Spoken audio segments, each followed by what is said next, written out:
Pushkar Singh Dhami is the next Chief Minister of Uttarakhand. He is a two-time BJP MLA from Khatama constituency and the youngest to become the Chief Minister of the state at the age of 45. Pushkar Dhami has become the third Chief Minister in the last 4 months and is going to take oath today itself. He has never undertaken a ministerial portfolio. He is currently meeting the governor at Raj Bhavan. The decision comes after BJP's key legislative party meeting. Former Uttarakhand Chief Minister Tirath Singh Rawat resigned after a late-night drama over delayed by-polls rather, as he was an MP and not an elected MLA. मेरी party ने जो एक सामान्य से कार्यकर्ता को, एक पूर्व सैनिक के पुत्र को, जो कि एक सामान्य परिस्थितियों में पिथौरागढ़ के सीमांत जिले में मैं पैदा हुआ, कनाली छेना तहसील में, जो कि पहले की डीडीहाट तहसील होती थी, और खटीमा मेरा विधानसभा क्षेत्र है, मेरी कर्मभूमि है, मुझे सेवा का अवसर दिया है। मैं निश्चित रूप से अपने पार्टी के हाईकमान को, माननीय नरेंद्र मोदी जी को, माननीय गृह मंत्री जी को, हमारे राष्ट्रीय अध्यक्ष जी को, पूरे हमारे राष्ट्रीय नेतृत्व को और प्रदेश के नेतृत्व को पूरा करेंगे सर। देखिए, जो भी जनता के जो मुद्दे हैं, उन मुद्दों पर हम लोग जो है लगातार सबका सहयोग लेकर, सब लोगों को लेकर काम करेंगे। जनता की सेवा। ये बताइए, मुख्यमंत्री का पद आपको ऐसे समय में मिला है जब एक संवैधानिक संकट पैदा हुआ है, उससे 2 महीने पहले ही मुख्यमंत्री बदला गया है। कितनी बड़ी चुनौती है वापस चुनाव में जाकर पार्टी को जिता करना? देखिए, चुनौती भी है और निश्चित रूप से एक चुनौती, और चुनौती को हम स्वीकार करते हैं। सबका सहयोग लेकर हम जो है पार्टी को आगे बढ़ाने का काम करेंगे, जनता की सेवा करेंगे। पार्टी के सभी विधायकों ने, सभी वरिष्ठ नेताओं ने बैठकर फैसला किया है, स्वागत योग्य है, और एक अच्छा कार्यकर्ता, कर्मठ कार्यकर्ता, मेहनती कार्यकर्ता इस काम में लगेगा और निश्चित रूप से उत्तराखंड की जनता को हम अच्छा से अच्छा डिलीवर करने में कामयाब होंगे। पुष्कर सिंह धामी कार्यकर्ता हैं और वो पहले इस प्रदेश के युवा मोर्चा के अध्यक्ष भी रह गए हैं, इस समय पार्टी के उपाध्यक्ष हैं। तो कांटों का ताज हो या फिर न हो, ये तो पार्टी हमारी सामूहिक दायित्व, उत्तरदायित्व निभाती है। विधानमंडल दल ने जो आज निर्णय लिया, ऐतिहासिक लिया, एक यंग व्यक्ति को हमको दिया है, हमको बहुत सारी अपेक्षाएं हैं। हम सब लोग कंधे से कंधा मिलाकर, साथ चलकर भारतीय जनता पार्टी का जो लक्ष्य है, उस लक्ष्य को पूर्ण करेंगे। Paul Misra has in Dehradun getting us the very latest on that story. Paul, in fact, as far as the oath-taking ceremony is concerned, it is expected that might just happen today, given the fact that Dhami is just gone to meet the governor also. What more can you tell us?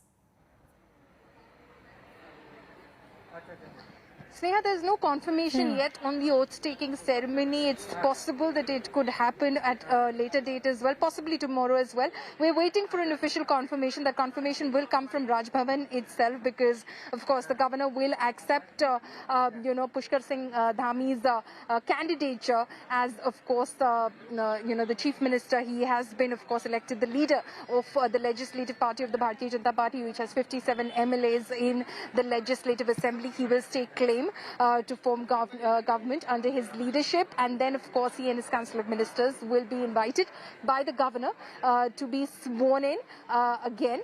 And this, of course, again in terms of the Bharatiya Janata Party, the first time for Pushkar Singh Dhami, but it's possibly likely that it could be any time tomorrow as well. Again, not a confirmation that we have yet from Raj Bhavan, so they'll obviously have to look at certain preparations that they can make at the moment, and of course if Mr. Dhami is ready with, of course, all the details, and the council of ministers which will be sworn in with him as well. All right, Paul, thanks for getting us up to speed with that.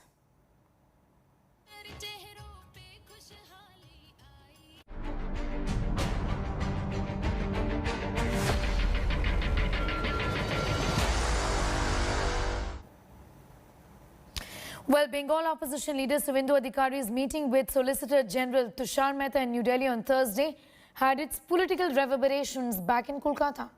Here's what's happened. On Thursday, a black SUV enters Solicitor General Tushar Mehta's residence. The man seated inside the SUV is none other than West Bengal leader of opposition Suvendu Adhikari. An alleged meeting that has triggered a fresh political war in Bengal. The Trinamool Congress is up in arms, alleging a clandestine meeting between the Solicitor General and Suvendu Adhikari, who is an accused in the Narda and the Sharda scams. Leading the TMC charge is Mamta's nephew and party's General Secretary Abhishek Banerjee. He claims the alleged Adhikari Solicitor General meet lasted nearly 30 minutes.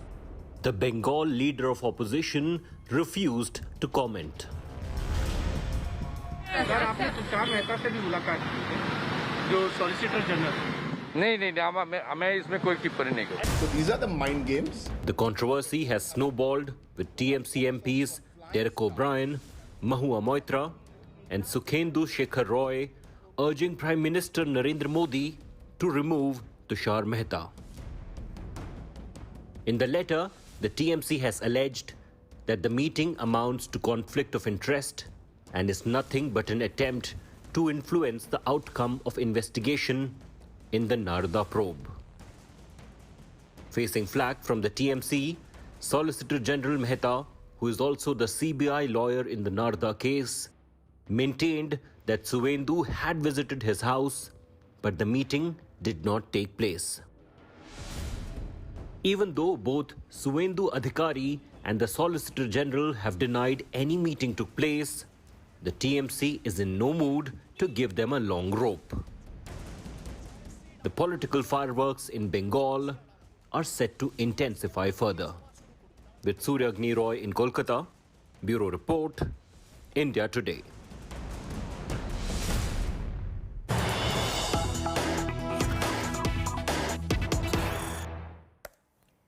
And breaking news just coming in. Let's go straight to that. TMC versus Solicitor General showdown escalates. TMC MP Suvendu Shekhar Roy led delegation is going to meet the President Ramnath Kovind on Monday. TMC says will inform the President about Suvendu's meeting with the Solicitor General Tushar Mehta. TMC has sought the Solicitor General's removal, calling his alleged meeting with Suvendu a conflict of interest.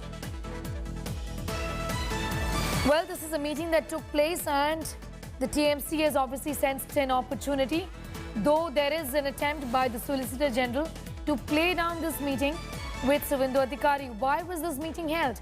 Is the question that the Trinamool Congress is asking.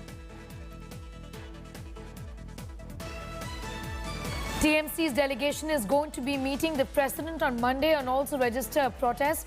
Is going to inform the President about the meeting between Suvendu Adhikari and Solicitor General Tushar Mehta. TMC is also seeking the removal of the Solicitor General after this meeting, and attempts by the Solicitor General's office to then play down this meeting is something that we've seen already.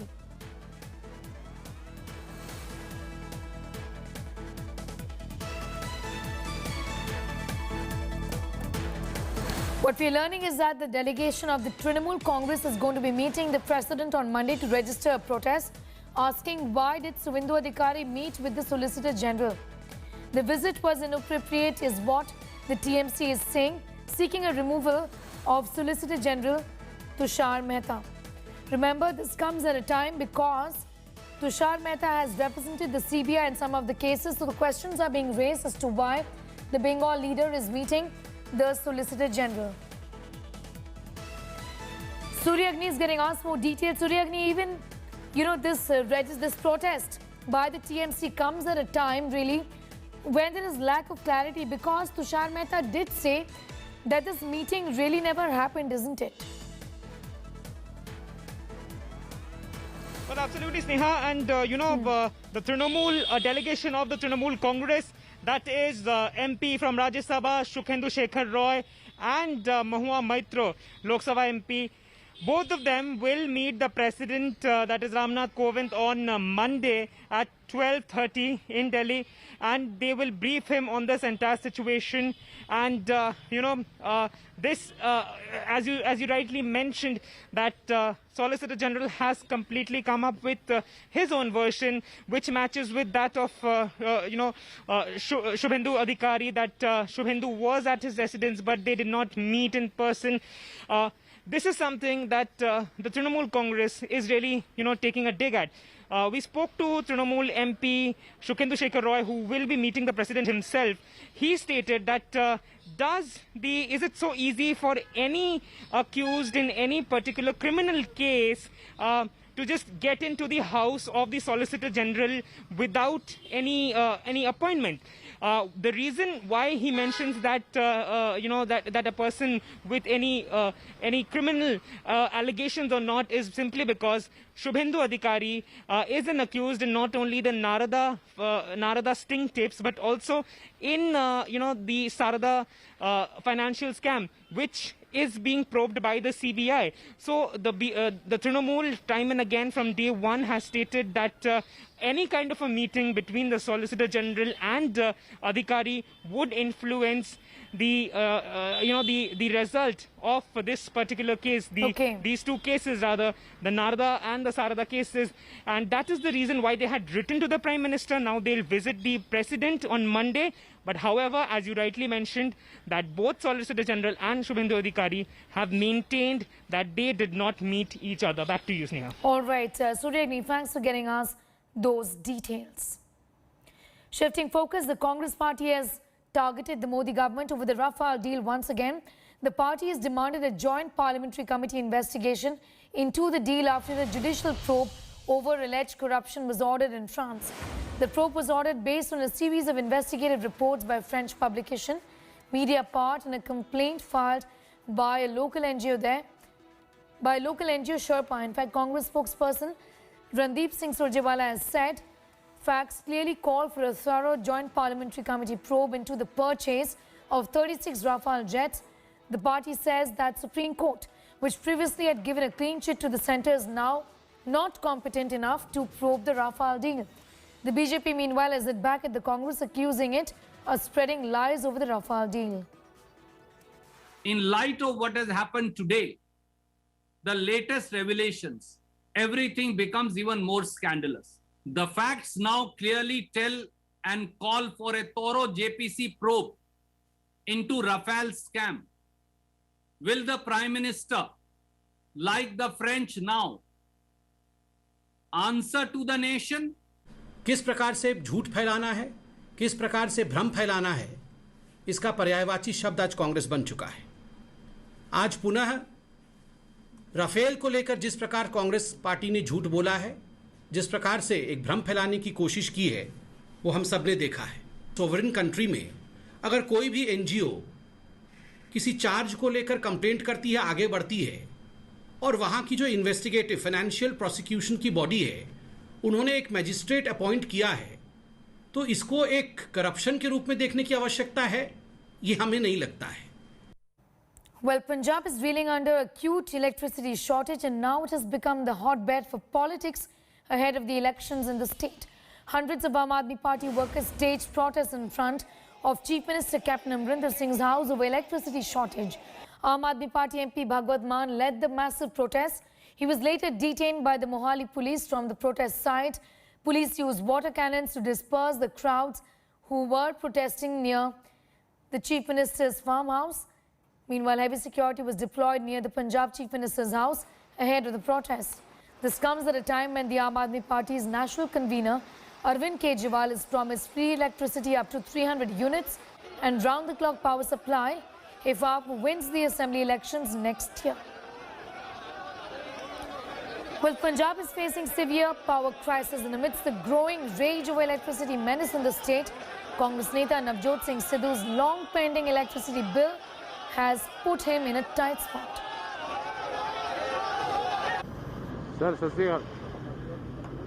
Navjot Singh Sidhu is never short of words. But the popular MLA in the centre of a war with the Chief Minister could be left ruining his latest verbal attack on Amrinder. After Sidhu charged Amrinder Singh with creating a mess on the power supply front in the state, a counter-attack has left him embarrassed. Sidhu, it appears, has not paid his own electricity bill since April. The Punjab State Power Corporation Limited sent a 8.67 lakh rupees electricity bill on June 22nd, which Sidhu has still not paid. He last paid his bill in the month of March. Since then, the Congress Neta's electricity dues of his house in Amritsar has been piling up. जनप्रतिनिधि ਜਿਹੜੇ ਨੇ role model ਜਿਹੜੇ ਨੇ ਉਹਨਾਂ ਨੂੰ ਆਪ ਐਗਜ਼ਾਮਪਲਾਂ set ਕਰਨੀਆਂ ਚਾਹੀਦੀਆਂ ਦੂਜਿਆਂ ਨੂੰ ਕੋਈ ਸੁਝਾਅ ਦੇਣ ਤੋਂ ਪਹਿਲਾਂ Sidhu's power dues came to light hours after he blamed the Chief Minister for the massive power crisis in Punjab.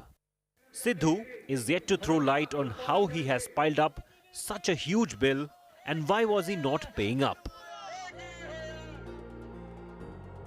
With Satyendra Chauhan in Chandigarh.